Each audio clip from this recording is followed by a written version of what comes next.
Welcome, everybody, to a frantic start of the final episode of Season 2 of My Hero Analysis Beyond, the MHA Rewatch Show. I'm Tom Negrazia, and with me, as always, is Steph Bear. How are you, Steph? Doing all right. It wasn't too late of a start. We're doing all right.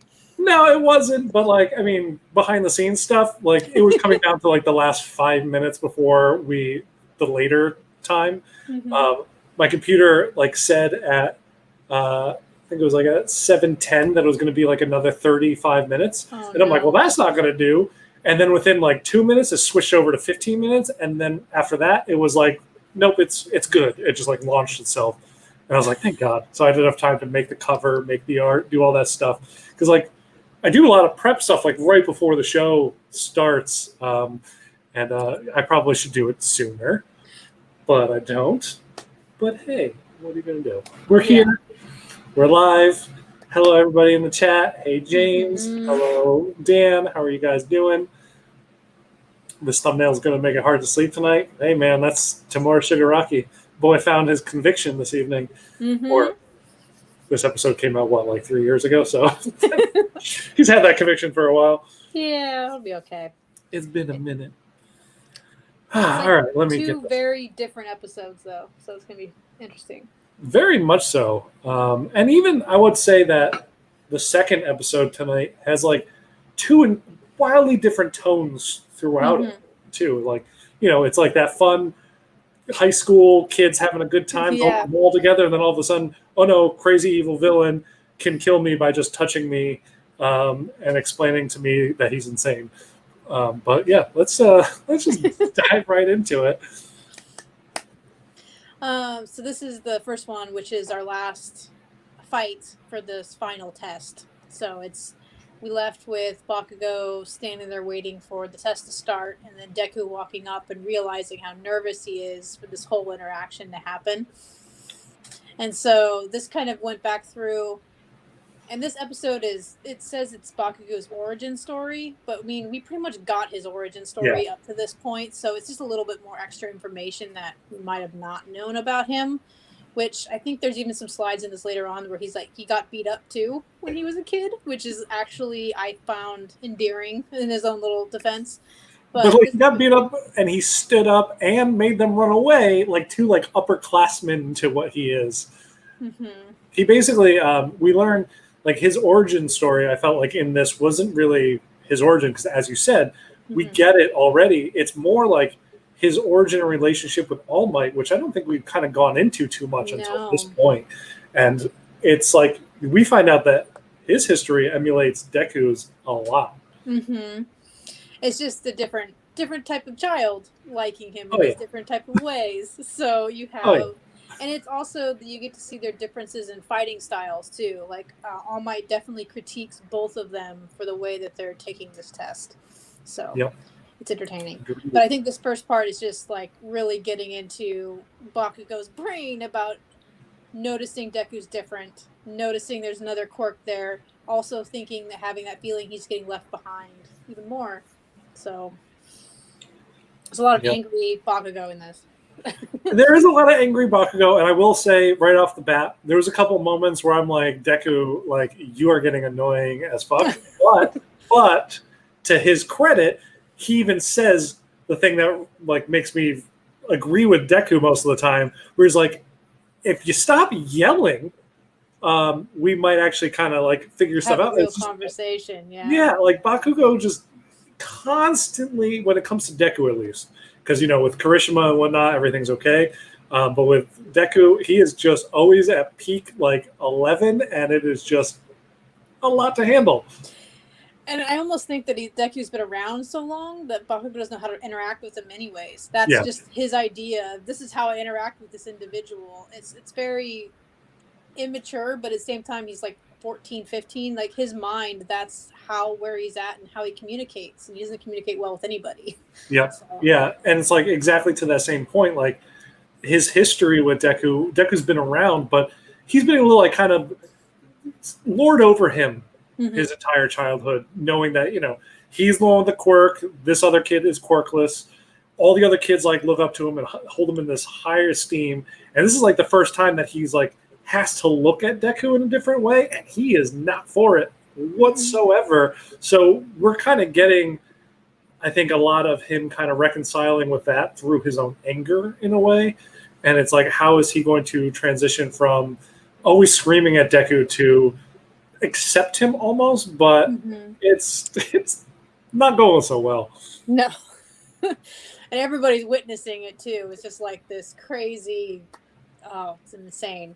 I was trying to take screenshots and there wasn't enough time to get every moment because I wish that their dialogue could just flow because it was so good between the two of them. Yeah. Like even just taking All Might out of it was so good.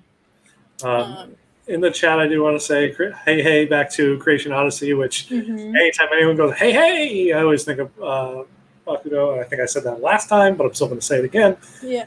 I love that character.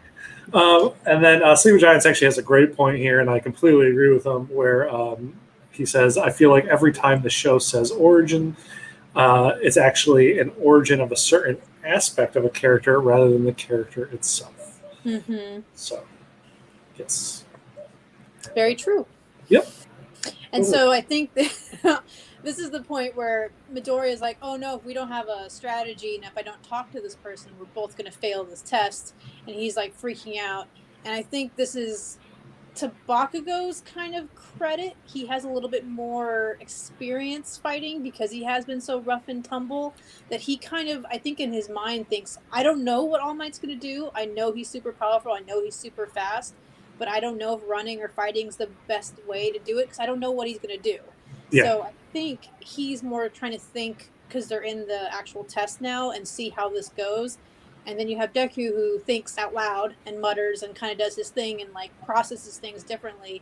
And it's just annoying. They're annoying each other this entire time. They are. A good benefit. I think if I were like, as an outsider looking in, I'm like, you're both wrong. Yeah. You both need to chill the hell out right now and go step back to step one. Yeah. But yeah, they kind of get that in a different way, I think, when a giant gust of wind ends up waking them both up, I think. Yeah. And Recovery Girl does a good job of narrating them too. Yeah. She's just like, I don't really know much more about this kid, but they're like their teamwork is non-existent, which is like the perfect description for it. And everyone's kind of nervous. Where I think if it was anybody else besides Bakugo, they would have like let Midoriya talk and then kind of like, go back and forth. But Bakugo's like, I want to think about this. I need to see what's going on. Let's move on. Yeah, well, I think this reaction immediately is when it's that previous screen that we just saw that like he basically, it's like, don't you say another word or I'll freaking kill you kind of thing. And so like everybody watching on hears that and they're like, that's a little extreme, is it not? Like kind of the thing. And I think that's why we have all those like pained expressions in their face. Yeah. This is when he tells them if you stop yelling, that's why they can never have a real conversation. And that's the most true statement between them two ever. It really is.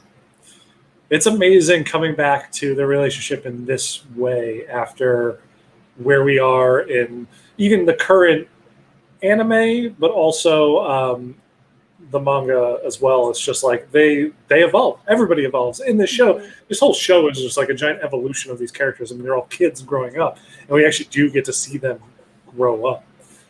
I want to say Creation Odyssey says, I feel like they are both trying to prove something to the other. Deku trying to prove that he's worthy of being a hero, and Bakugo trying to prove that he's worthy to be the next number one. It's absolutely true. And hello, Christy. So keep going, and this is when All Might, like, I think he like punches the air or something. He just swings his fist. Yeah, and it just sends the shockwave from the gate, which is far off across the entire town. He destroys an entire city, like not a city block, an entire block that runs like multiple blocks through the entire city. It is amazing. And then knocks them out of the way, and then he like starts talking like a villain because he's getting really into character because he's All Might. He has to do everything 100%.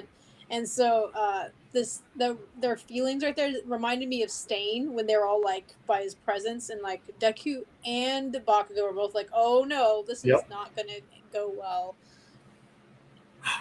I love that. Like, so right after this episode is when I opened up my Revoltech All Might, and I was just like, I need to, like, I want to, like, somehow capture that essence of All Might when he's like playing at being the villain, because he's trying to get into it, but he's also All Might, so he's still calling Midoriya like Midoriya Shonen, like young Midoriya and young Bakugo. It's just like he's still being really cutesy with them because he's All Might and he can't help but being cutesy, but he is also the most intimidating thing. And they even remark on the fact that, like, oh, I think Bakugo even says like how high of a wall All Might is. He's like reminding him of like he is the pinnacle. Like, you know, they are so far below his level. It is unbelievable. So this part made me laugh like out loud because Bakugo goes charging in. He's like they warn him not to, and he's like, even if you warn me not to, you know this is what I do, so this is what I'm going to do. And so All Might grabs him by the face, but instead of Bakugo grabbing his hand and trying to get out, he just starts blowing up explosions. And even, like, I think All Might says, that is not a common reaction for somebody who's in, like, a stranglehold on their face. Yeah, he's like, typically they try to, like, grasp at your hand and get it away. But he's, like, firing off all these tiny little explosions that All Might's like, they're not strong, but they're annoying to him. But we learn later, like, that is Bakugo actually, with his amazing battle sense that he has, that's him testing what the lower limit of his power is going to do against All Might. So that he has to know how far he's going to have to go pretty much to make a dent, as it were. Because there's no way he's going to stop All Might, but he could hopefully, you know, push him back a little bit, but the little blasts aren't going to do it. No. And I think that's exactly what he's, like, learning here. And he was this is, I think, part of, he reminds him of the hero killer, that presence and everything going on. And also, I think this is also when he says, are you going to run away? That's what All Might says, and go get help and leave your teammate here, which Deku is also thinking about. I love the thumbnail, too. Yeah, I got to say, Dan, you have the best thumbnail. Like, my God, your user picture is perfect. Thank you. Yeah. Sorry, I didn't mean to cut you off. I just wanted to get that up. No, it's fine. I really liked it. I'm like, that's perfect. I had to stop at the gunhead because it's right there. I know. It's really funny. But he's absolutely right. All Might is too good at being a villain. And it kind of is part of the reason is he has an entire lifetime of fighting villains. So he kind of knows the spiel at this point. And it's funny. And I liked the differences in Deku thinking that they do have to run away now. There's no way they're going to be able to beat him. He, like, holds All Might on this altar of pedestal of awesomeness and just, like, going on. And also with the whole Stain thing, he realized he should have ran away and got help. So now that's going to be his game plan because he's trying to learn from his experiences. And All Might kind of calls him on it because maybe that's not the best course of action. Maybe running headfirst into All Might's fist isn't the best course of action, but there maybe might be a happy medium somewhere in there that they can figure out. Maybe, yeah. They're going to have to figure it out, though, and that basically means they're going to have to get along for a second, which Deku's reaction to helping Bakugo, which I'm sure you have a screenshot of, is one of my favorite things. I think that comes a little bit later. Yeah, I don't know. I didn't get him throwing up because he got messed up real early on this part because All Might doesn't pull his punches. That's for sure. At least towards Bakugo to let him know how strong he's going to be. And so I do also really appreciate Studio Bones making the vomit just white. Thank you, because if it was like vomit, I don't know if I have been able to watch that part over and over and over again, but it makes it so I can actually watch it. They had it, like, on his face and everything too, so I was like, oh gosh, no screenshots of barf face. We're not going to do that. And I think this right here is just flashbacks of Midoriya realizing that Kachin's also been looking at All Might the same way he's been looking at him, and about how cool he is and how he's always winning. He wins no matter what. And so that's what he believes a hero is somebody who always wins. They're inevitably number one, indisputably great. And so that's just his way of looking at things. Yep. And then I think All Might this time is trying to tell him that Deku might actually help him. You got to work together. And Kacchan basically says he doesn't want to win if that's what he has to do. He will not work with Midoriya whatsoever. So I think the next slide is All Might getting ready to pound him into the pavement. And he says, well, if I have to work together, then I'm okay with losing. Which is when Midoriya freaks out because, I hate to say it, Bakugo's his hero too.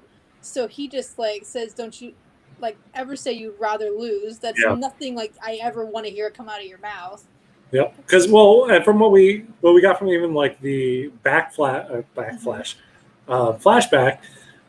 is they're watching All Might take on 4 villains, and the thing that Bakugo acknowledges is the fact that it doesn't matter how many people are up against him, and you said this yourself, that he's always going to come out on top. That's why he's the number one. And from that point, Deku has watched, and we're going to get another flashback later. Bakugo pretty much live up to that exact same ideal. No matter what happens, if he's in a situation where it's win or lose, he's gonna win or try to win, no matter what. And he kind of gets that most of the time. And so when he hears him say, he's like, I don't want to win if I have to face Deku.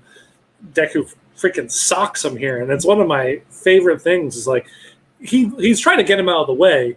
But he's also really pissed off at him, and he's like, I'll just punch the shit out of you to get you out of the way, if that's what it takes. So also knock some sense into you at the same time. And it's amazing. Because he's also, as you said, he reveres Bakugo. Mm-hmm. And honestly, Deku probably realized it's probably the only way to talk to him. He obviously can't have a good conversation, so fighting with your fists, Bakugo realizes this is probably the only way that he's going to listen or even understand. Yep. Yes. Yes, they would be a amazing team if they worked together. Unfortunately, some party members of this team don't want to work together no matter what. No. And so Deku takes off with him to kind of regroup and get over whatever is going on right now between the two of them, just so they can win this test and everything like that. And they're in this alley kind of talking, and basically Deku's going through all these things where he can't think of anything. Usually he can think of something on how to work it out. And then he's going on. And then I think Bakugo tells him, he's we can't run because he'll catch us. He's way too fast. Yeah. We just realized that that's going to happen. So we have to figure something out. I think Deku forgets that All Might's power isn't just strength. It is the fact that he can put that strength into his leg muscles too and move faster than anybody can even see. And so it's good. I'm really glad that Bakugo mentions that. It kind of brings up that fact. He's not just crazy strong. He's crazy fast. It doesn't matter how fast we run. If we don't stop him somewhere, there's no way, there's no future where we get to the other side of that gate, pretty much. Yeah. And then they kind of go back to this flashbacks of, and I think Midoriya is watching this happen too. He's seeing him get, these 4th graders are yelling at him. And they're going on, you're the 1st grader, and then he scares him off. He's obviously rough and tumble. He probably had to fight a little bit. He doesn't know how to fight. He's in 1st grade. And so they all tell him he's an amazing hero. But he's basically trying to emulate All Might. He thinks that that's what it has to be. He has to be tough no matter what. Beat up, whatever, he's got to win, even if it means hurting himself. Yeah. I think Midoriya loved that, so... Yeah, because Midoriya, I think, is watching on from a distance in this flashback, right? Yeah. Pretty much every flashback, it's not just... I think it's actually more from Midoriya's perspective a lot of the times. We're seeing, how he reveres Bakugo. And, this is him emulating that All Might scene that we saw in the previous flashback. Yeah. I really thought he was going to, deck him here. I knew he wasn't. He needs him. So that's the thing. He hates that he needs him, but he needs him to pass his test. And he can't do it because he'll get kicked out of school too. I really think Bakugo rides that line. He wants to be a hero so bad that he's willing to play by the rules. He doesn't like the rules, but he's going to do it this way. Yep. So that's about as close as he gets there. Oh yeah. I didn't get it between these points because it was way too fast. It does happen super fast. Yeah. I think in the manga, there's a little bit more kind of back and forth before this happens. But it is great that Bakugo had this crazy plan. And, the fact that he gives Deku one of his gauntlets because it's great going back and rewatching this. I've rewatched this episode a couple times actually by this point, and it's like seeing Bakugo, knowing what's happening after that confrontation in the alley between the two of the kids. Mm-hmm. When Bakugo goes after All Might, like you clearly see he only has one gauntlet on his arm, and you're like, that's kind of weird the first time you see it, if you notice it. And then all of a sudden, out of left field, comes Deku with one of Bakugo's gauntlets on, fully charged up and ready.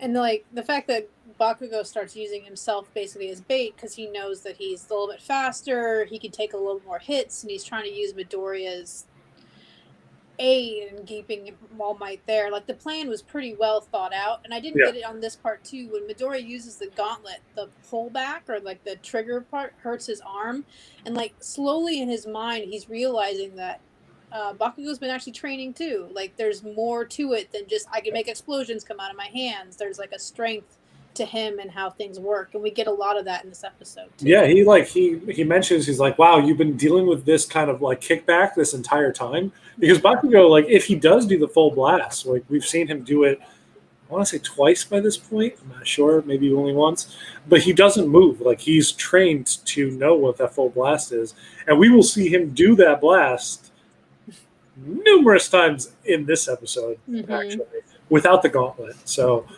which, man, the animation on that, like watching his veins explode and like the flash of red when that happens is crazy, because they really make you feel that it is akin to when Deku uses one for all, excuse me, of a higher level than he should. It's like the fractures happen, and that's exactly what's happening with Bakugo in those moments.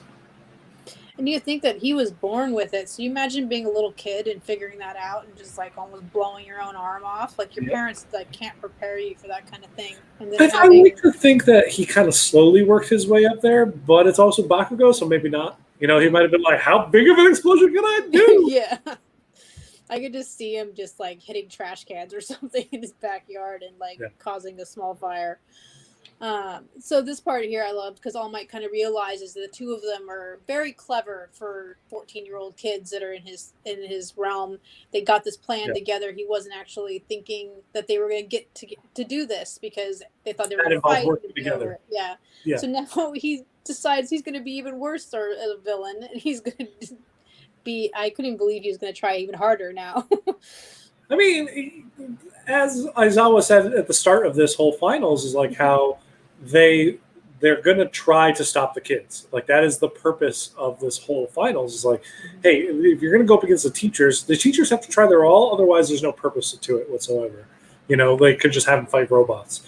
The teachers are there to fight them and give it their all. Like try their best. I forget which hero villain I was gonna say villain at first. I was like, which teacher said like that they're gonna do their all to stop them. I think it was the plasma guy who said we're gonna do our best to crush you or something. Oh yes, I think I think you're absolutely right. His name's not Plasma, but there we go.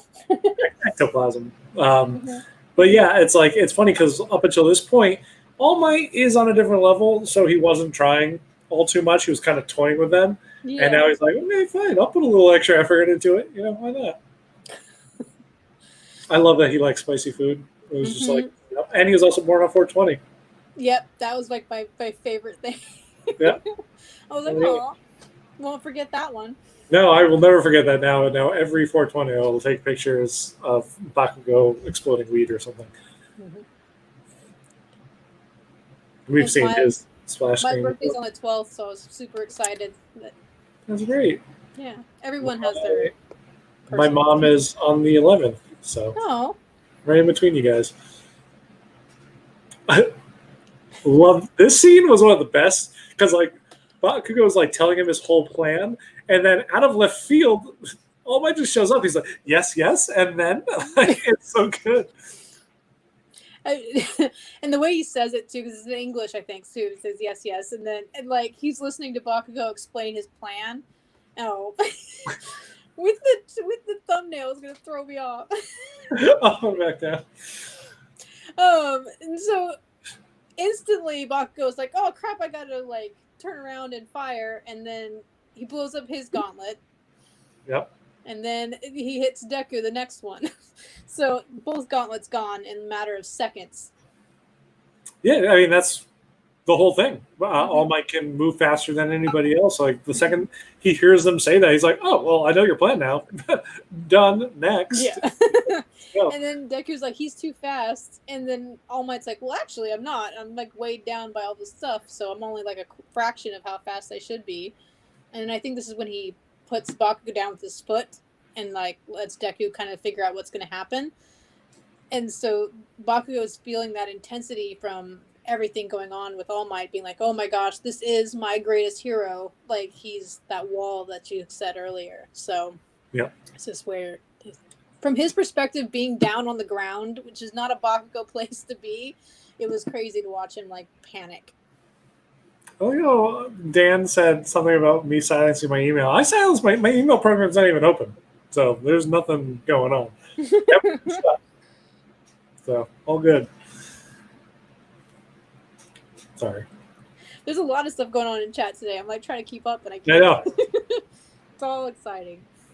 I can't remember where we were now.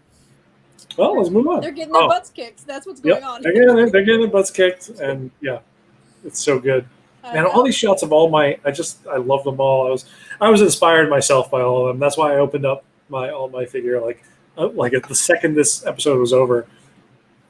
I just like the intensity that's coming. Like, he's very much villainous, like, is right now, and All Might's not that type. So, like, the auras and everything that's going off, and the fact that he's calling both of them out for each of their weaknesses is just crazy. He's teaching, fighting. He's just crazy. I mean, that's why they are the teachers. That's why they're facing the teachers, you know? Mm-hmm. I keep clicking. So if you keep seeing my mouse, this is a little behind the scenes stuff. If you keep seeing my mouse like go over the screen, I'm going to put it in All Might's face right now, is because anytime I click off the screen, I can't control the slides. So I have to bring my mouse back down, click on it, and then I can control the slides again. So that's why you're seeing that. Anyway. Oh, this is the part where he tells them that he can't win. Obviously, your gauntlets are gone. You can't do anything. Yep. And then I think at that moment, Bakugo realized, I still can do something. It's just going to hurt a lot. So he's like, and him yelling at All Might to shut up in that same like anger tone, like, do not talk to me like that. It was amazing.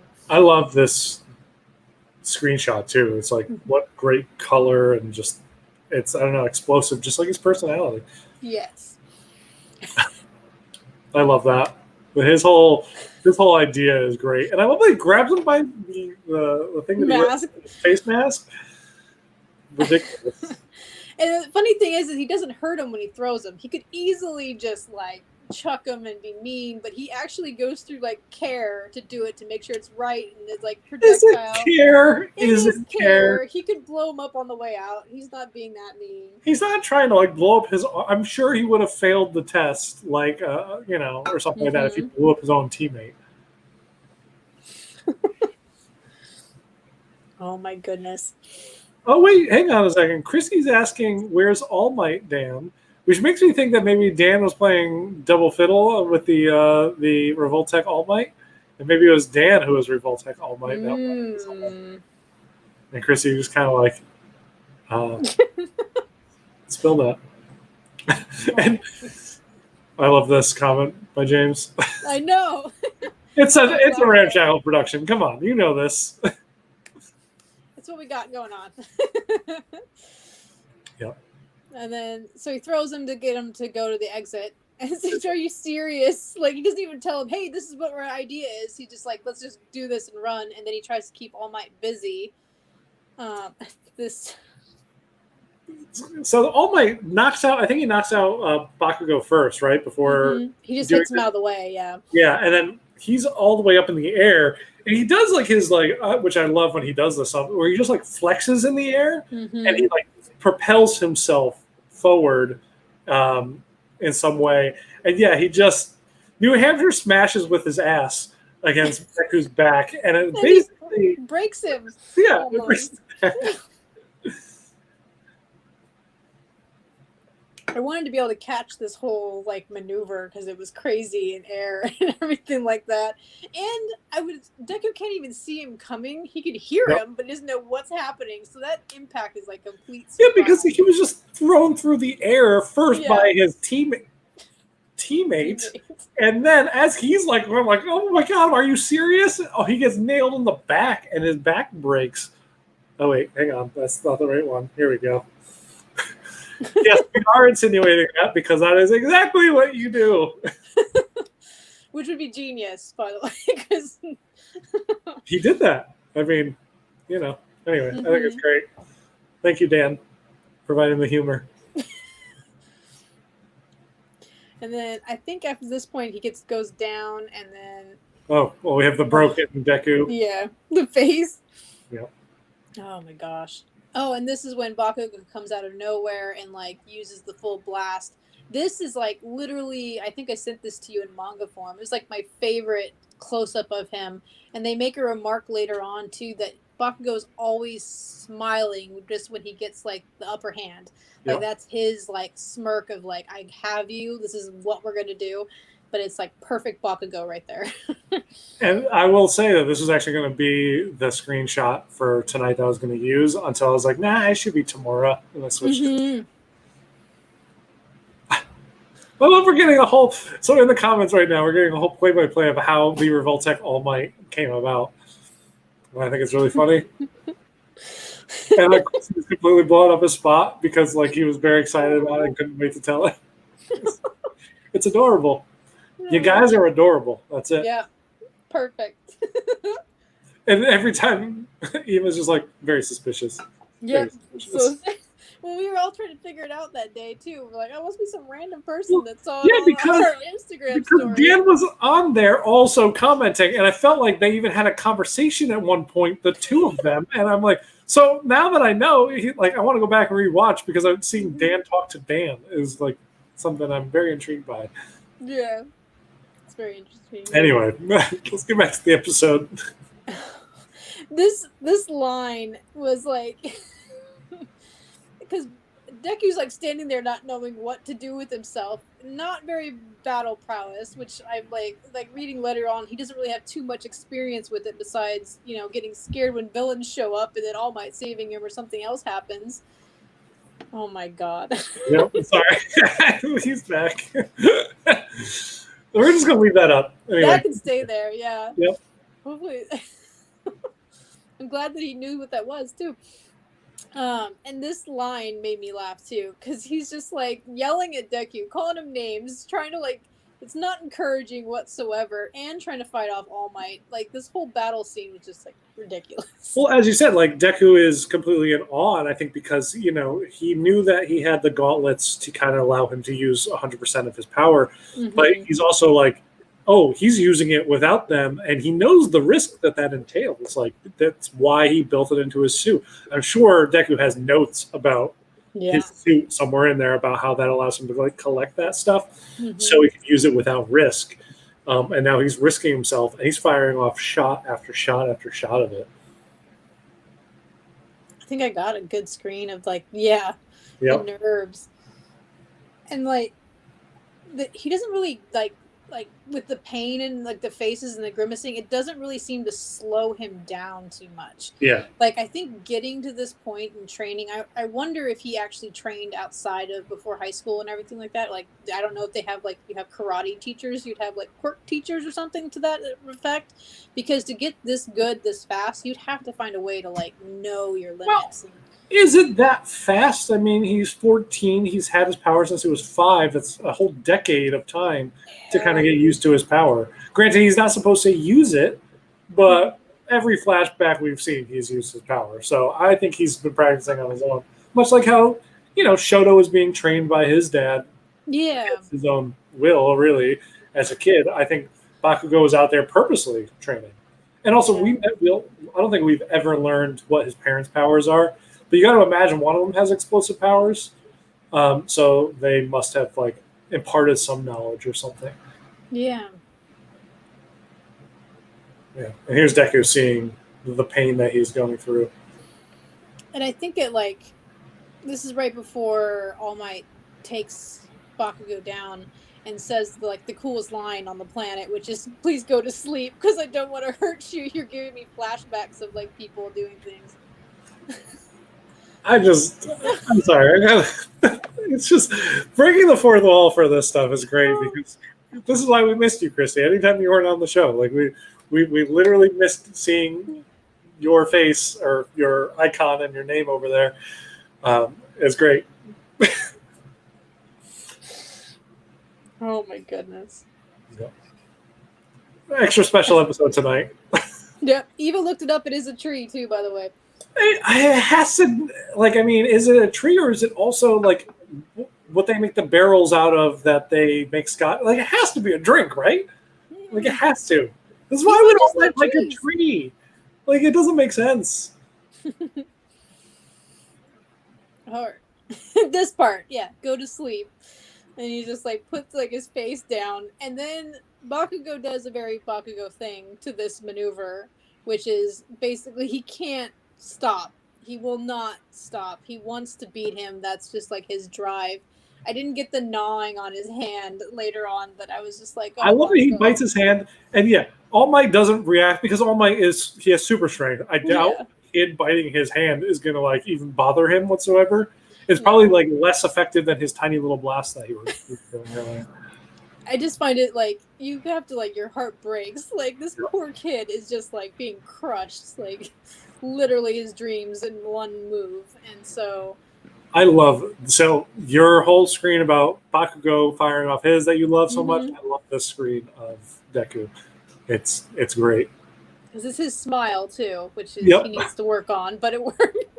He certainly needs to work on it. His creepy smile. He's got Tamura lips right now, so it's like little ridges from being blown up. But I like how he says please. It made me laugh. I was like, oh, he's still gonna be polite about it, even though he doesn't want to hurt his hero, you know, like that's his All Might is his everything. Like look at that kid's bedroom, you know, it's like it's All Might paraphernalia from top to bottom. So it's, you know, he doesn't want to hurt his mentor. Not like he's gonna hurt his mentor anyway. But. No. Which is funny, but he does try to hurt him. Let's just say that. Because he knows. Yeah. He does enough to get him out of the way so he could save Bakugo. But it's a pretty decent punch. Yep. And I think he grabs... And then he feels bad because Kachi doesn't want to be saved. He wants Deku to get away and go get help, and then he'll stay there and be beat up, but he's going to save him anyway. Because that's Deku's thing. He wants to save everybody. And All Might even remarks on that. He wants to beat everybody. So it's just kind of like... Combine those two, and they're the best hero already. Yeah. And I love All Might actually remarks on exactly that, because he's like, you could have just left when all this stuff was happening. But the fact that you came back to save him, and like that, and is why he chose him to be the successor of One for All. This exact thing. And he kind of proves it in this moment as well. And he kind of reflects back on how that's just ingrained in him. He always runs and tries to save people no matter if he can or cannot. So, yeah. Which is a good quote there, too, because the whole time poor Bakugo's trying to beat his wall, and Deku's walls are just coming down. Yeah. And that, I think, it also explains why Bakugo's so frustrated with Deku. Because I think he saw Deku trapped by all those walls before they went off to school together. Yeah. And then you've seen every day of UA a wall get knocked down and Deku step over it. And I think the biggest one was that very first splash screen that we got at the start of this episode where he's like, your internship, you were doing this crazy thing apparently that you learned how to use your power, and I did nothing. And like you jumped over the biggest wall I saw for you was the fact that, you know, your power was too much for you. Mm-hmm. Is everything okay over there? Can you hear that? Oh, yeah. In the background? Yeah. That would be Raylan running around. Yeah. Means my microphone's good this time. You can hear everything. Oh, yeah. I also love how Deku regards on how cute the exit is. Like, it doesn't need to be that cute. Like, why is it so cute? It's because it's there. I like how it changes to good job. Yes. like And then that too. it kind of just ends their finals with that being completed. And you can see the entire street that All Might Yeah. knocked out because it's still smoking. Oh, and also I will say, like, when all of both kids were fighting and everything that was happening, All Might praises them basically because they purposely took into account what All Might had taught them during their battle training, like try to minimize damage, and they only blew up the walls that were already started to be blown up because of All Might's damage. So they were only like reacting in directions of where there was already like walls knocked down or things like that to kind of minimize. So they were like very battle wary of the environment. So they're clearly taking into account everything we saw them learn this whole season. And I just love the fact that they remarked on that because they could have easily not. And that's, sidestep to a different genre for a second. That's one of my qualms with like the movie Man of Steel is the fact that, maybe Superman dodged everybody from going through buildings with people in it, but they never said anything about it, so you don't know that. So you're left with those questions like, oh, he's just letting all these people die. Maybe those buildings were evacuated, we don't know. Well, we learned in the second movie they weren't, clearly. But yeah, and that's one of the things that I praise this show for is like, they make sure to let the viewer that even if they're not focusing on, the minimized damage, All Might will throw that one line away to be like, you're taking what I'm teaching you and you're putting it into practice.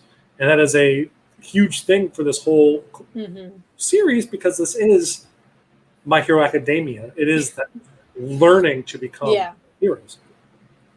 And it's nice that they make these big sets. Like, they're not just going out to the street and like taping it off. Like, the school's going into prepping this stuff so they can learn appropriately. Yep.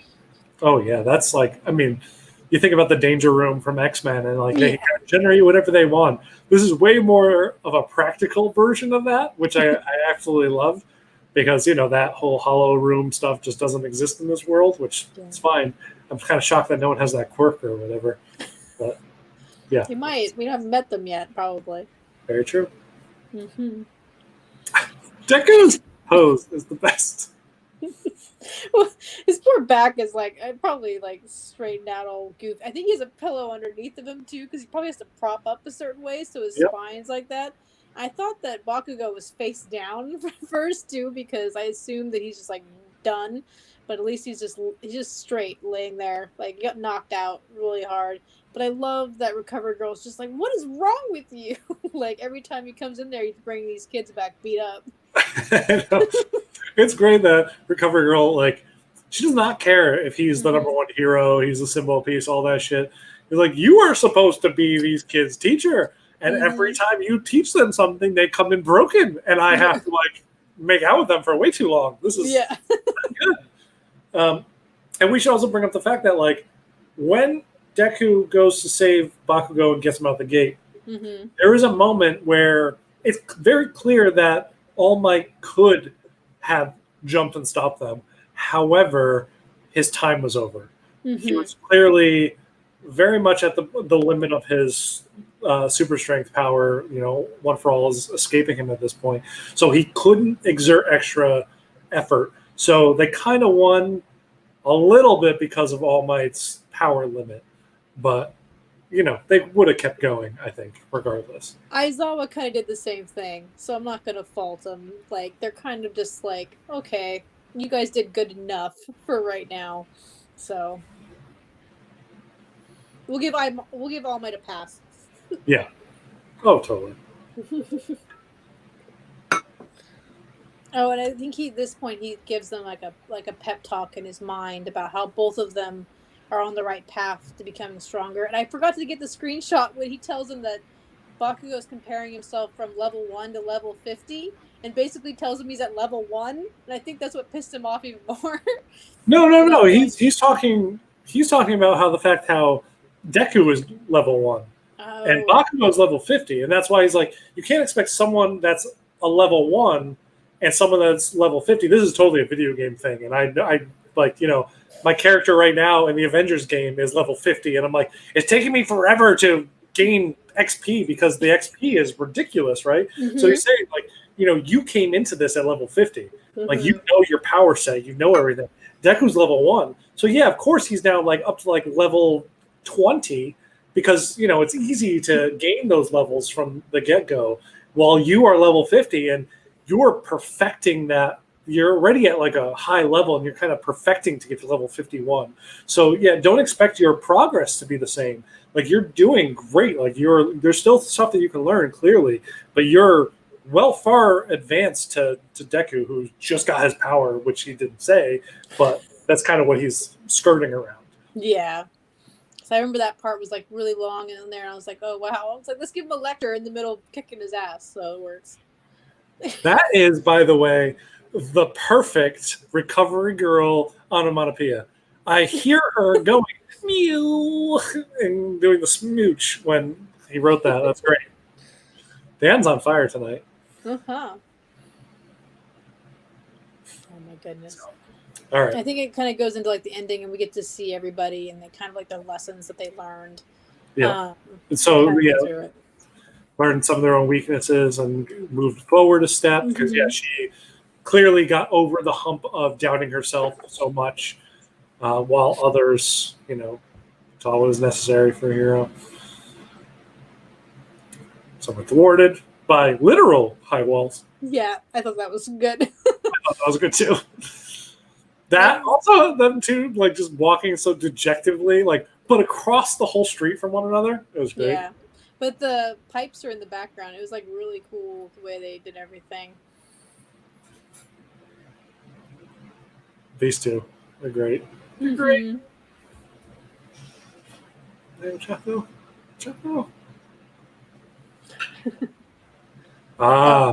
This is the start of the next episode, so we'll dive out and then we'll come in to that. But I do want to ask favorite moment. I think I already know, but I'm going to ask anyway. My favorite moment? Favorite moment? You're going to be surprised. Hit me with it. It's when Deku hits him and tells him that he's not allowed to lose. What? It's an understanding between the two characters, and it's really like, I feel Bakugo doesn't have anybody who really, really can relate to, and he does have that person, but he doesn't listen to him, and Deku knows him so well, he's like, I have to knock some sense into him. Literally. That is amazing. You're right. I am shocked. Absolutely shocked. I would not have expected that whatsoever. Sorry, Revoltech All Might has said what his favorite moment of the episode was. That's what I was laughing at. But my favorite is definitely when we see Deku emerge with the gauntlet on, because it meant that Bakugo was willing to play ball and actually team up with him. He had this great idea. He's letting him wear his gauntlet, which I thought was even more than talking to the kid. That's like wear a part of my hero suit, okay? And he kind of recognized the fact that was going to behoove both of them for that moment. And I just the first time that happened, I was shocked. Back when that happened, when it first came out, I think the Nendo came out and Bakugo came with the hand with the gauntlet that you could put on the Deku Nendo, and I'm like, oh my god, this is the best thing ever. It's great. I love it. Dan says Deku punch bunny hop combo. His bunny hop was adorable when he punches him and he scoops him up and he kind of bunny hops into the right. It is hilarious because he does do little tiny little bunny hops. That's good. Christy's asking if there's any WanFest announcements happening tonight, or we're done. Hoping for a new MHA Nendo. Yeah, I don't know. I did see some announcements before we hopped on tonight. I don't know if they are stuff, because they're from animes I've never seen before, at least at that point. So I don't know if they were new or they were from yesterday and they're still covering stuff. I don't know. I'm hoping for some more MHA, anything, really. Clearly, I'll buy anything. Yeah.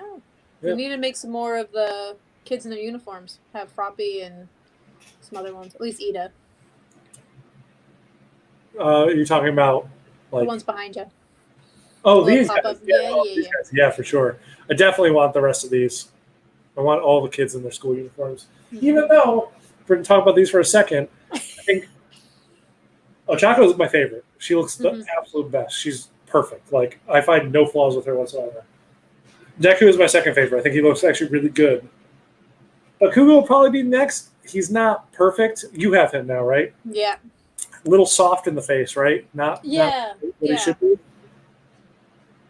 Freaking Shoto looks nothing like Shoto. I don't know what they were doing with that, but I was like, who is that supposed to be? I was telling James earlier today. I feel like he's like generic anime kid, and they just kind of put a different color around one eye and be like, oh, now it's Shoto. But it just doesn't look like him. And also, he's like freaking gigantic compared to the other kids. Like he looks way bigger. And I know he's as tall as Bakugo, like in terms of the series. But Bakugo's running the way he is, so you can't tell. But he shouldn't be that much. Like you put him next to Ochako, and he like towers over her. But yes, enough of that stuff. Eva says that she wants Recovery Girl, and I would love Recovery Girl. As a Nendo, would be amazing, or the principal. I want to if we're going to do Nendos of the smaller characters, I want Recovery Girl and Gran Torino together. Oh yes. If you want to see a disgrace to Shoto, everyone please look up. Oh no, I'm not even. Loyal Subjects is a disgrace to all of these characters, to be completely honest. So, yes, of course, James. Did you order the Nendo? I hope, because she looks great. I have the Belfiend coming for her. Nice. I want to get the Banpresso. I haven't ordered it yet, but I need to. Because it looks really good. But all right, let's dive into the final episode of this. Speaking of which, we'll get to say her name after this too. I know. I mean, we could have anyway, but I guess so. It doesn't really matter. So, I love that when Dabi shows up, his instant thing is throwing shade on Tamura. Like instantly, he's like, "Wow, you look even worse than I thought you." You look gross. This is the guy who has like rotting flesh attached to his chin, his eyes. Like I don't know if it's supposed to be rotting or supposed to be burnt or whatever, but I think purple to me says like rotting, festering. So I think it's like rotting flesh, and it's like, dude, have you looked in the mirror? You're disgusting. You're still in the chat, aren't you? Yeah, James is very excited for the Nendo. It's his first Nendo. Oh God, too much beer poured. Nope, everything's okay. So they have an introduction of these two characters that are being brought in by the broker guy, and you just call him just the broker. The broker. The broker guy is so much better. Words. Sure, you can say the broker guy. That's fine. Yeah. And so he brings them in to join the League of Villains because Warpgate guy, because I don't know his name, I know, is trying to find more people to help Tamura get to his goal and his cause. And I think it's more for like all for one or whatever to do his bidding. And so they think with Stain, they're going to get some great people. And then these two show up to basically interview to be part of the gang. And Tamura is not having any of it. No, he's like, just instantly like, get rid of these two. Well, because instantly he's already finding Toga as being annoying. He calls her like an annoying high school girl. And Dabi insults him within the first like second. So he's just like, you kids are done. I don't want any of this. Mm-hmm.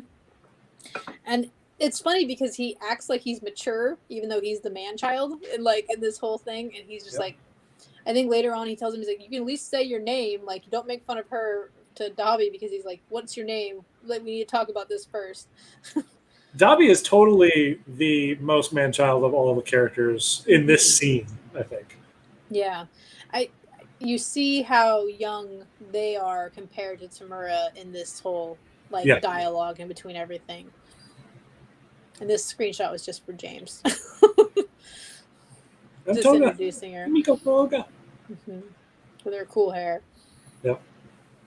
She has her another arc happening right now in the manga. That's all I'll say. I sent James a picture of it yesterday. Oh my gosh. And then just Dabi. No last name, no nothing. No. Well, I think he even says he's like, I'm currently going by Dabi. He's just like, he just nonchalantly like, this ain't my name, but you can call me this for right now. Yeah.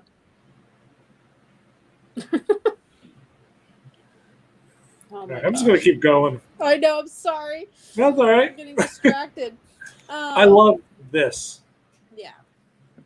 I like how they felt Tamura's intent to hurt them as well. It's like the same kind of like again, like Stain and like All Might, like that presence that he has, where he's at least good enough where he can show that he has the intent to kill and he can do it. But this was crazy amounts of like action, and the fact that the warp guy can stop it all and it all went all different directions. That shows how cool he is. He turned all of their powers back on themselves pretty much. Like if you notice, like you have Tamora's hands above Tamora, you have Dobby's hand above Dobby. I'm just going to imagine Toga's is near Toga. So it really is one of those things like if you're going to hurt anybody, you're going to hurt yourself. So you might as well stop, because if they were pointing still at other things, they would probably clearly keep going. Yeah. But yeah, he's awesome. He stops everything super quick. And I think after this point, he tells them that you need to think about this. We're going to need more people, really. And then he basically tells them all to shut up. And then he walks out. And then Dobby's like, well, is that it? He's like, well, let's give us a couple days to think about it. He knows that we need more people. He can't do everything by himself. So he's got to think about it. That's why he didn't try to kill you again, basically. Yeah. And then we go to a happier place, which is we do. We switch. Like we were talking about this, I think a little bit before. And like we switch entire like tone in this one episode. Like it's crazy. You get like the most lighthearted, airy high school fun times, and then like the most seedy, underbelly, villainous dark times. We got some of the best Denki faces in this that I've ever seen. Like they had the really good, like his like. They did a lot of pouty faces. Like I can't do it, but yeah. And that's obviously these guys failed their test, so they think they're not going to go to summer camp for training camp, and so they're super sad. And then Aizawa comes in. I'm not sure what it says in Japanese, but it probably says "get to your seats" or "sit down." But they're all already. I love that they're all already in their seats. Yeah. And I feel like, correct me if I'm wrong, I think you might have read this recently in the manga, but I feel like he even remarks in the manga like, oh, you're already sitting. Okay. Anyway, continue. It's funny how they like listen to him. This is the face I was talking about. It's just like perfect. And just like they're so dejected that they're not going to get to anything. And then this next one is the best Eraserhead. This is another one that was a contention for the screenshot for the tonight. Oh my gosh, it's so perfect. It's almost like a present Mike nonsense happening behind him, like he like inner excited. Oh, you guys are all going. It is until you realize that there's a slight sinisterness behind it, being like, oh, you're all going because clearly you failed and you need extra training, and this is gonna be hard as hell on you, and we're gonna go harder on you because you failed, because you obviously need more training. Exactly. And also, like, yeah. Go ahead. Yeah, I was like, and poor Sero is like, he knew it too. He's like, Mineta beat the test. I was just passed out the entire time. So obviously he failed too. I was shocked by that actually myself, because I thought it was still going to be like a team deal. Like, yeah, granted, he did nothing the whole time and he was passed out, but his team won. I think they're still individually scored is what he was trying to get at, because they were trying to figure out who would be the best, like, kind of fit for everything. Because even like Froppy and Tokiyami were like kind of doing stuff together, and they were getting scored as not as a whole and as individuals, and how they're going to do everything. So Mineta in the background whistling, and just like he's like, I did it, I'm fine. Well, he passed. He did good. He did, but he saved Sero in that moment too. Like he carried him out. That was a good part too, and Ida's. His hate for Trix makes me laugh every time. I also love that he chastises Aizawa, being like, you might have actually caught this. He says it the next one afterwards, too. Oh, yeah. I think he does stand up and tell him that he can't trust him anymore. Like, his teaching methods are too, like, we don't know if you're taking you seriously or what's happening. But my favorite part about that was Aizawa was like, you're absolutely right, and I'm going to take that into account. So he's going to be like sinister in his own way, other methods. Other ways, yeah. It's great. And then he lets them know, they're all cheering, and like, there's going to be extra lessons though, because you guys need it. So they're going to work both the training camp and do extra classes. That's a cute shot of them all. Yeah, I think that happens after this, and they find out they have to go to this training camp. And so a lot of them realize they need stuff to go to summer camp. They need backpacks and all the other good stuff. So this one, You're gonna laugh every time his I icon. know, I can't handle it. But he makes a good point. Dan makes a good point here. He's like, if it weren't for Sarah, they would have lost. He threw Mineta, and he saved him. Plus, also he still part of his tape on him, and his tape is what allowed Mineta to not have to breathe in the pheromones. So there's some stuff going on, you know. And maybe it wasn't enough. It wasn't enough, but it was enough to help him. Yeah. So I don't know. Anyway, yeah, but they need to get stuff for the summer camp. They all realize they all need to buy stuff that they don't currently have, so they decide to go shopping together. I just like this because it says grin, and she's not there. Yeah, So she's smiling. It's great that you can put the sound effect where her head would be. Mm-hmm. Oh, they asked Bakugo if he's going to go shopping with them, and he's like, "Why the hell would I do something so irritating?" The way imagine Krishna just says it screaming? too, though, Krishna even says is like, "You're gonna go shopping." He says it as a fact, and it's like, Mhm. "Why would I do something so irritating?" Yeah. You can imagine him in the mall with all of them. Like, he would just be screaming at him the entire time. That would not be the best environment for poor Bakugo. Also, they ask Shoto, but Shoto's like, "I spend time with my mom Mhm. on my off days, so I can't go." So you're not gonna have Bakugo or Shoto in this little mall venture, which is an interesting thing that they kind of gave them a way to kind of go out, just because they didn't have to. They could have played in some other way and went off shopping like Yeah. everybody else when the crux of the actual mall trip happens. It's interesting though that they all get to go. It's just such a normal thing to do with go to Yeah. my friends to the mall, but they're all like kind of looking at things. I didn't get the pictures of it, but Deku realizing that the mall has all this extra stuff in it. It's almost like he's never been there before. But like Shoji goes, they had like the mannequin with the mini arms for his, and they had like the extra pants with the flare for like the engine legs and stuff like that. Yeah, So- he notices is like, wow, they've really taken into account multiple different quirks for all of these articles of clothing and things like that. And like, I bet the mall in this universe is even more of a special place to go because I guarantee you, like how we in this universe have big and tall stores and stuff like that. Yeah. I bet you they have big calf stores or like multiple appendages store or like stores that are like specialized to quirks that change your appearance, because like there are characters that are like giant dinosaurs and things like that. We'll see in the first movie, Godzilla is basically one of the heroes of this world. Yeah. And so you're like, where does he buy his clothes? He's as big as a skyscraper. And someone's got to make stuff for him. So, yeah. I would love, James says montage. I would love a montage of like every shopping. store and all that stuff. Yeah, it would be so good. Yeah. Especially the other things they're going to go through. They just kind of go through about items that each of them are looking for. I'm not really sure why she needs a big carry-on bag, but I'm assuming it's for like stereo equipment or something to that regard.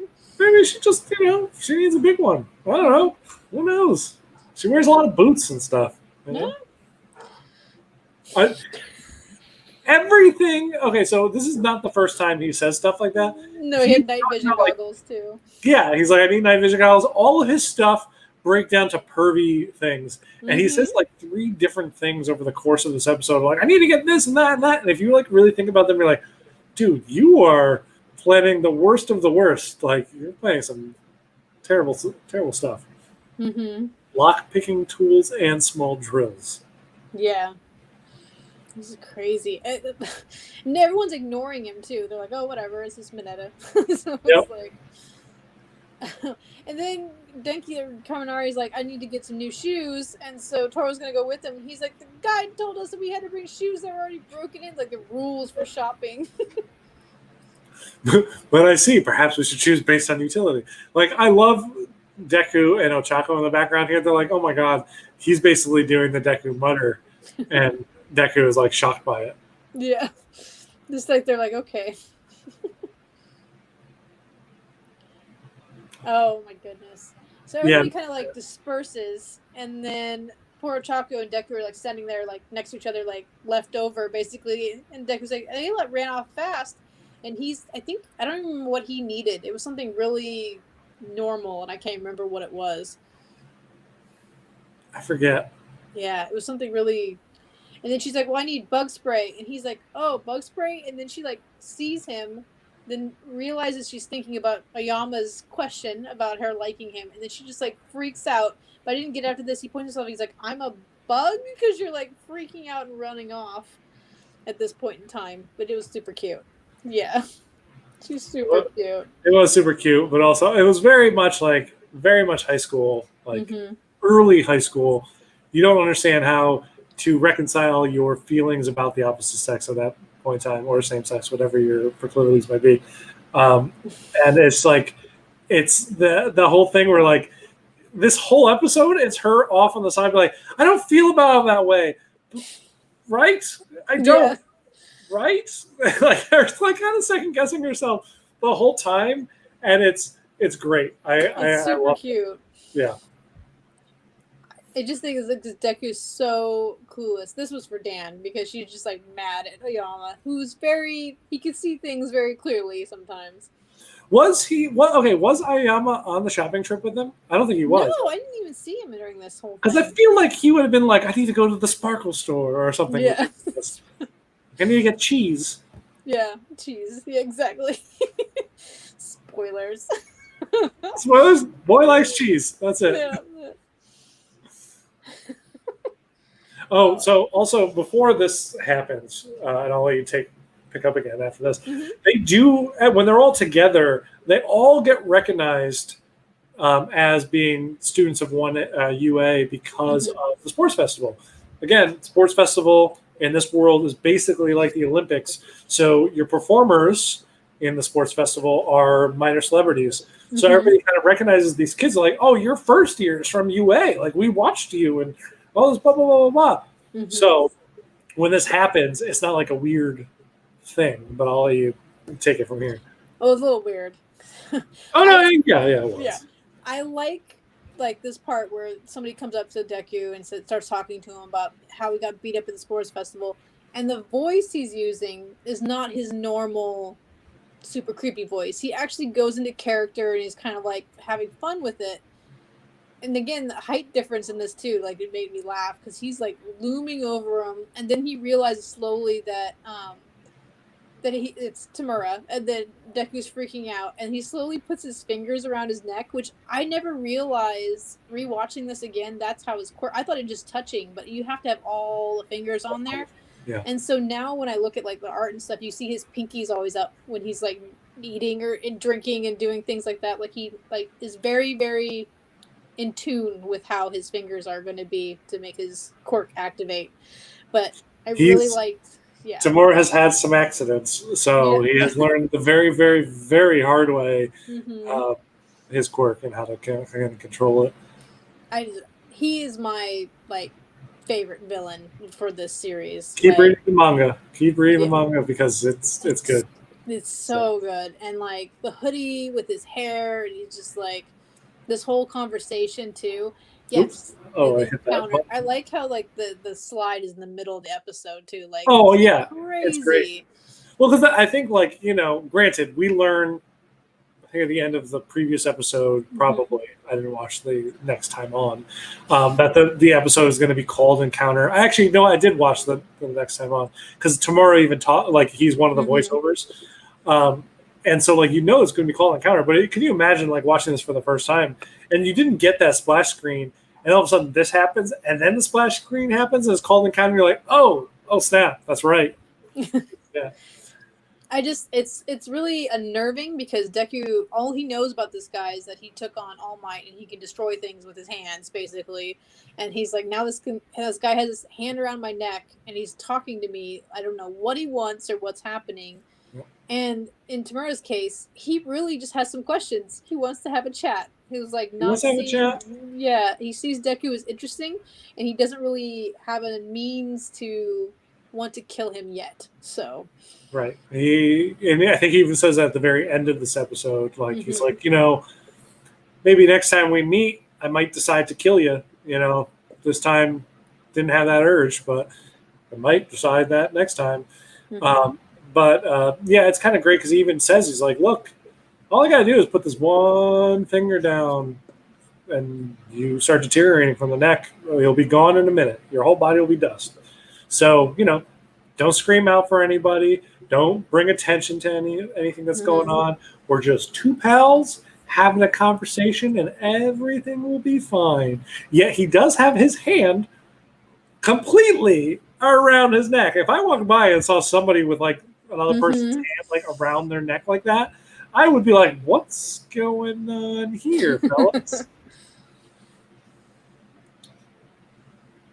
Forgettable. Also, okay, real quick thing about this drawing. Is that his outfit from the end credits? Okay. It's gotta be. It has to be, right? Because he never wears a pop collar white shirt except for that like fantasy end credits scene. So anyway. And then we kind of jump back and we get Tamura's like lead up to that moment. Yeah, because he's kind of doing some contemplation basically, like trying to figure out, okay, what the heck am I doing? Why is it not working? Why do all these other people seem to get more attention than me? I mean, he's like, in his mind, he has something happening and he has a reason to hate All Might, which I'm assuming we'll find out later because I don't even know it. But he really, really, really, really wants to figure out why no one likes him as much, or he's not getting as much flash as Stain, who does the exact same things, which is hurt heroes and basically being on TV. So him walking through the mall contemplating this the entire time is crazy. I think that's okay. So Dan asked, what's with that tail? I see it as a Tanuki tail, like from Super Mario Brothers, the Tanuki. I didn't even see that. I didn't see it until he pointed it out either.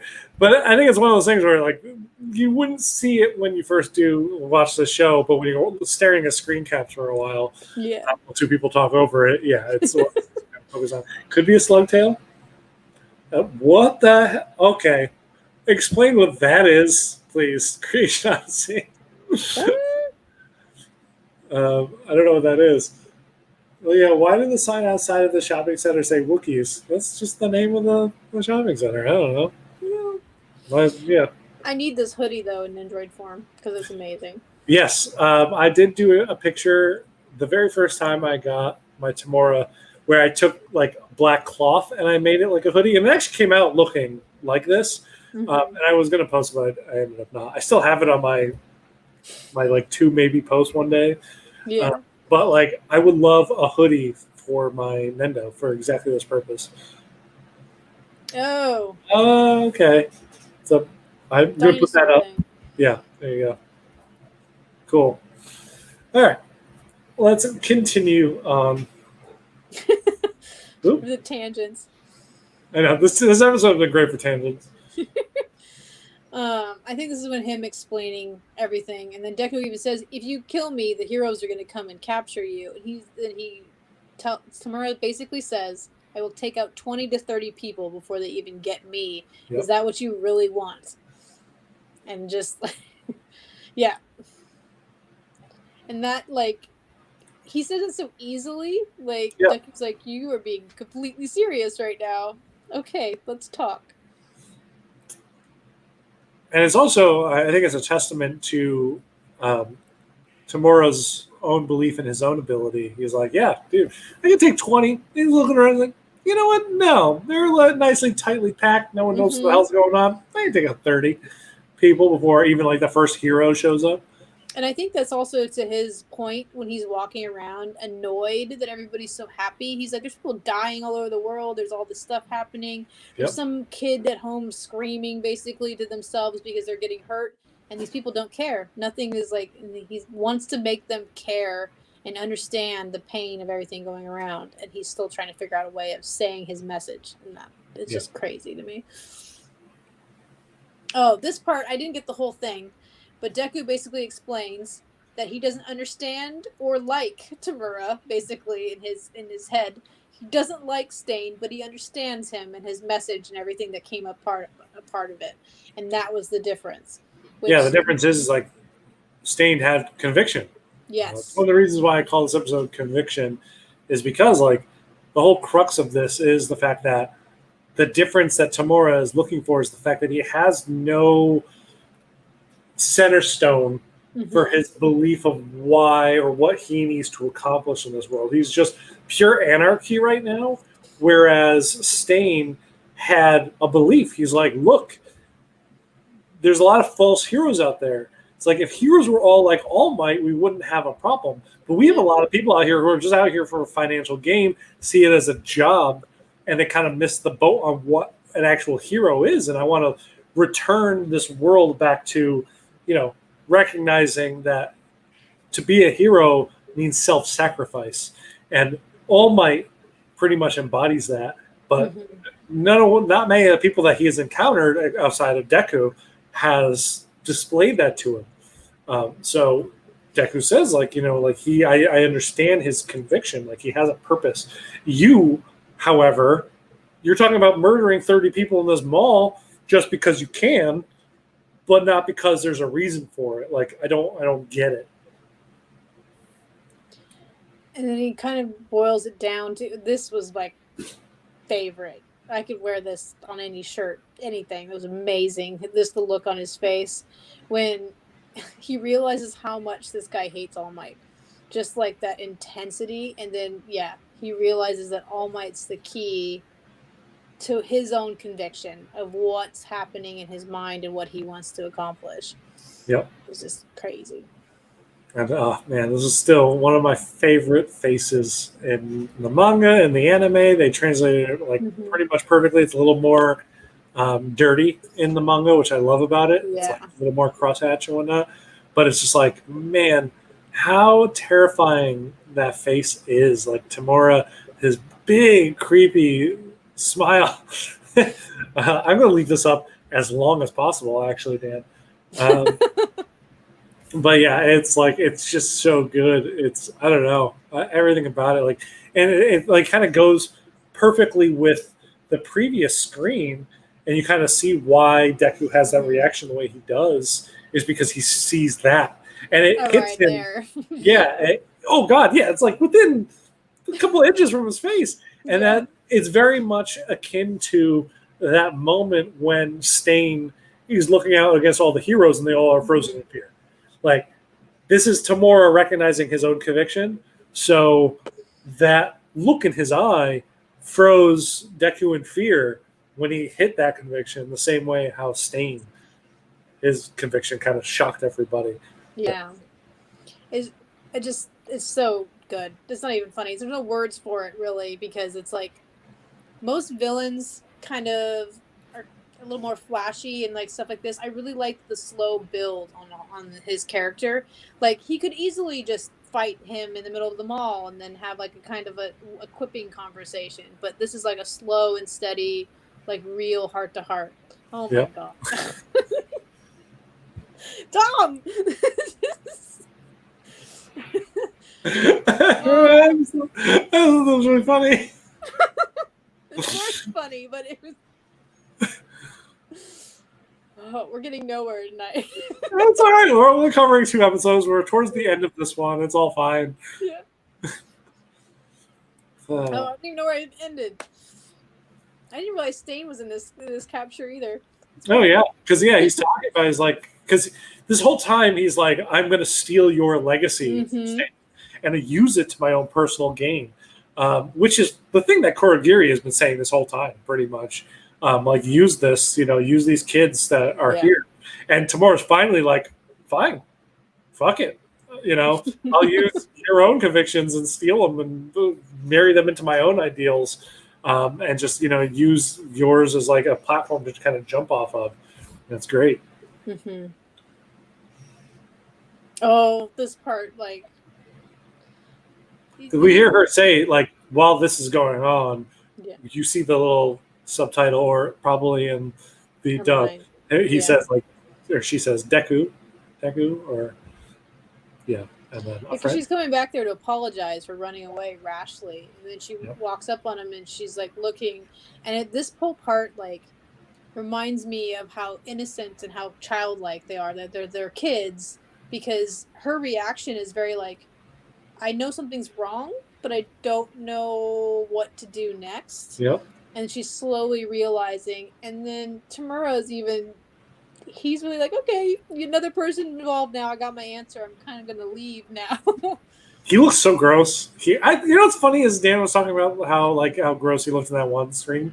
I think he looks worse here. Like I don't know. Like this is more like old man in a 20-something-year-old body. It's kind of creepy on a very different playing field. But yeah, he's very much like, oh, sorry, I didn't realize you were here with somebody. I mean, I got what I needed, so I guess I'll be It along. makes you wonder if she had come earlier, what would have happened. It does make you wonder, yeah, because I don't think he would have stopped Deku if they were side by side. Like if Ochako and Deku were together, he probably would not have done anything. Maybe, who knows? Oh, and this is when he warns them too for next time. It's just like, basically, right now he's in his good graces. He's just kind of like one of those people that he has an interest in. Like he thinks that he's entertaining, maybe even to a point, but he only wants to kill All Might at this point. And he said that I will probably be coming for you our next meeting. So, yeah. Look how high up his smile goes. Mm-hmm. Creepy.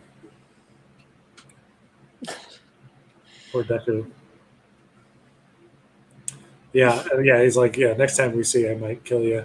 Mm-hmm. And then, we learn Ochako calls the cops, they shut down the mall. Mm-hmm. And they kind of like basically not interrogate, but they kind of, get the whole recount of everything that went on, the whole conversation, everything like that from Midoriya. Crazy Honesty has a good point. Mm-hmm. I'm going to put it up there. It's like I think he would have held her and threatened him to be chill. I could see that actually totally being the scenario. Yeah, I think it would have been more. People would have paid attention a little bit more though if there was all three of them versus just the two of them together. Very true. Yeah. So I don't know. It would be an interesting thing to see if they ever redid that part. Like a alternate universe. Maybe if it would have changed either of them. So they ask him all the questions. He kind of goes through the whole thing, recounts it. At this point, he's like a regular with the recovery girl in the police department. Yeah. And All Might shows up. And it shows up, yeah. And I think Deku's like, why are you here? But he's there because of the police officer and the reports and trying to learn about the One for All case and everything. I love this. This scene, to me, is almost the crux of this whole episode. It's like, because Deku's trying to pretty much kind of, I think, wrap his mind around a hero's limitations. Because he was helpless in that scenario, right? Like, he could have been dusted. Maybe he wouldn't have, but then 30 other people would have. So he's like, what is the, the number one hero? What would he have done in that? Yeah. And so All Might's response to this was really good, too. That there's people right now that are in trouble and all over the world. He's only human. He can't be everywhere that he wants to be and save everyone. Even though that's what he wants to do, he's not. He has limitations and everything, too. But Deku, I think later on, he even says, he's like, oh, they even say that wherever All Might has been, he's never let anybody down. Yeah. And I think that statement itself is a very concrete thing to say because that can't be possible, even too. There must have been something else, other heroes saving other people and everything. They do cut over to All Might's face after the detective says that, and he's like, he kind of was like, and because I know some things that I'm not going to say, but yeah, like I think one of the biggest things that's said here though is All Might saying, he's like, that's why it's important for there to be a symbol of peace. He's like, because I can't be everywhere, but as long as a symbol of peace is in people's hearts, they're going to believe that something could be done about the situation, and they'll make change for themselves, or they'll push to get out of this dire situation, or like hopefully he can inspire others to act where he couldn't, kind of thing. And I think I think that's like a big thing that Deku also needs to hear, and like why the whole idea of there needs to be a continuation of the symbol of peace is important. And then his poor mom. His broke me a little bit. I can't even imagine. she's like, I can't take this anymore. Yeah. And like, I get it. Like, I mean, her son comes in a hospital. Police are constantly calling her. Like, yeah, your Yeah. kid's, I don't know. He came to an encounter with villains again. Well, you can imagine, like, she grew up this whole entire time thinking she let him down because he doesn't have a quirk, and now all of a sudden he's in UA with a quirk, and he's just ending up in the hospital, and like, your nerves must be shot by that point.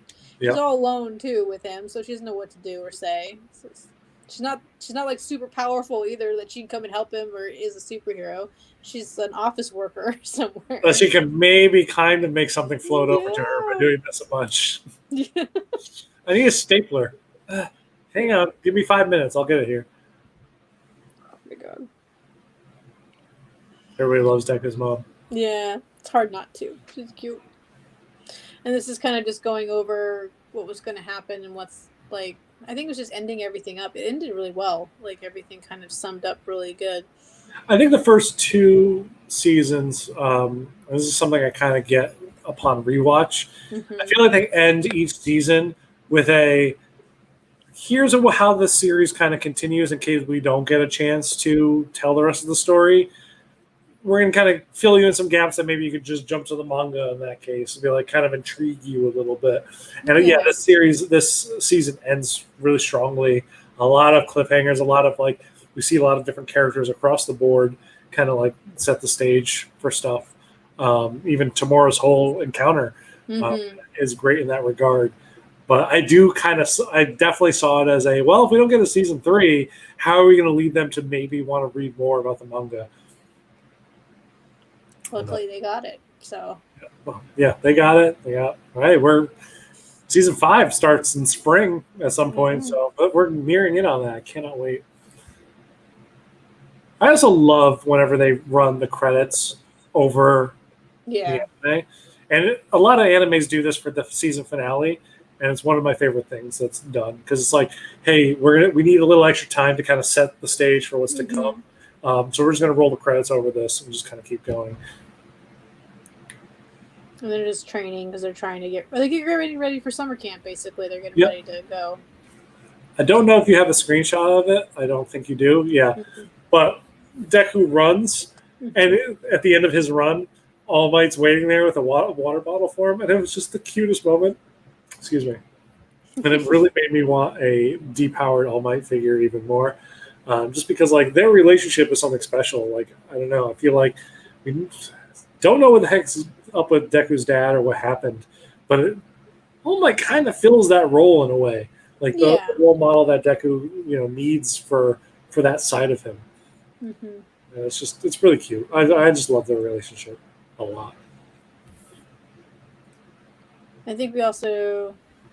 Oh, I think this is introduction to another character, and it's kind of like these two figures talking in the background, and you're kind of finally figuring out the person behind the voice in the TV that's talking to Tamura. We've seen him before. I don't think we've seen him since this point. This is one of those things where it's hard to answer because I've watched this stuff so much. But I know. I could have sworn until like this point. I'm like, why are they not showing him? And then I'm like, oh, they haven't yet. So I was like, yeah, okay, all right. I'll just go with you on that one. Slide because they have his name above it, and they like kind of ease but they put Deku's name still on things every episode. We know that kid from episode 1. But basically, All for One says a very foreshadowy kind of statement here. It's like I'm grooming him to be the next me, pretty much, and I've been preparing for that this whole time. So there's some. This is All for One. This is the opposite of One for All, and he's talking to the Doctor, who we will meet later. We met him before, but I won't say anything about that because I don't think anyone's picked up on that yet. Yeah, so that I think is the last one, right? Yeah. Oh my gosh, having Deku dad. Oh.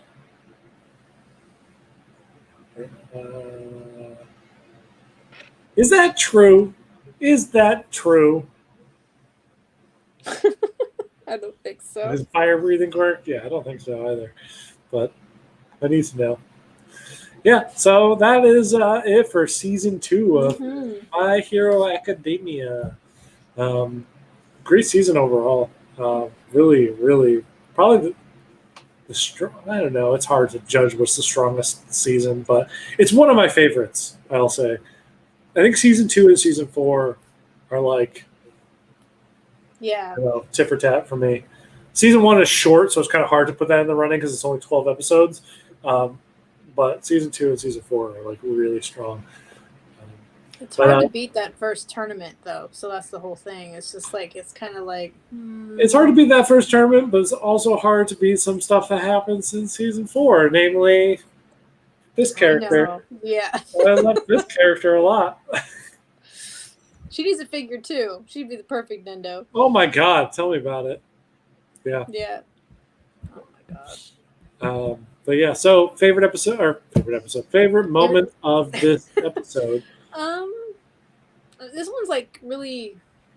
I think it's all one big moment. I like that conversation, Tamura and Deku, and like kind of meeting good and bad. Because I think a lot of lines like Midoriya and Bakugo, all for one, and All Might, not one for all, don't talk. They probably just yell at each other, beat each other up. There's no actual communication between the two or understanding. And Deku and Tamura kind of get that point where they actually have a real conversation. There's no yelling. Yeah. And there's a real like point to that of them being the opposite and successors for either person, and being able to sit there and actually listen to one another and communicate. I think it was good. Yeah, I do think the entire crux of that episode, Tamura finding his conviction pretty much was and like the discovery to that point, his whole conversation, like you said, with Deku, is kind of perfect.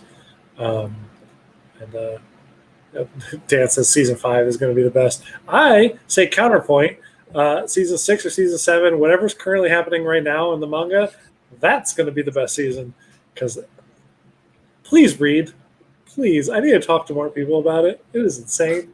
I'm making my way up there. I know you are, but you're real far back. You're in season 4 right now, I think. Mm-hmm. Right? Yeah. So you're getting there. But yeah. Season 5 in April, says Christy, and I can't wait. Super stoked. Do you have a favorite episode or arc or anything, like, I don't know, moment from the season at least? That's a hard one. After looking back on it all, I'm gonna say the Ochako Bakugo fight from the tournament. Like, that is a very good favorite. Yeah, especially for someone who is a big Bakugo fan, as you are. Mm-hmm. That makes sense. For me, it's definitely Stain. The fight in the alleyway against Stain. Yeah, you can't top. For me, that is my highlight of all of MHA until what's happening currently. I feel like that might top it, but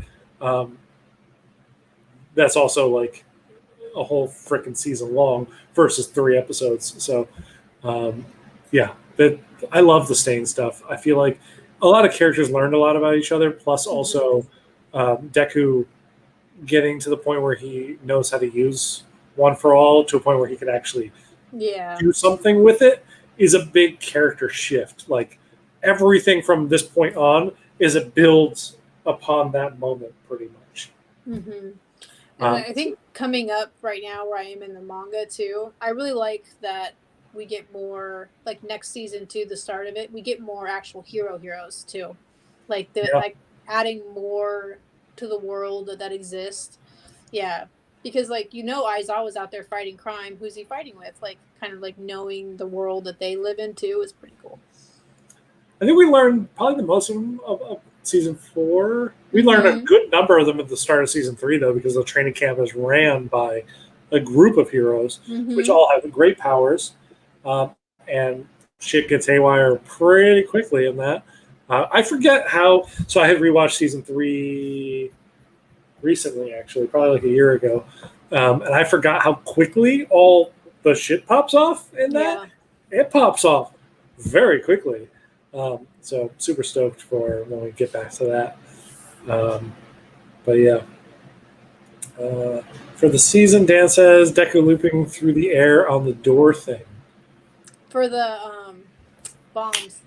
Yes, that's right. The tournament. That's absolutely right. Forgot about that.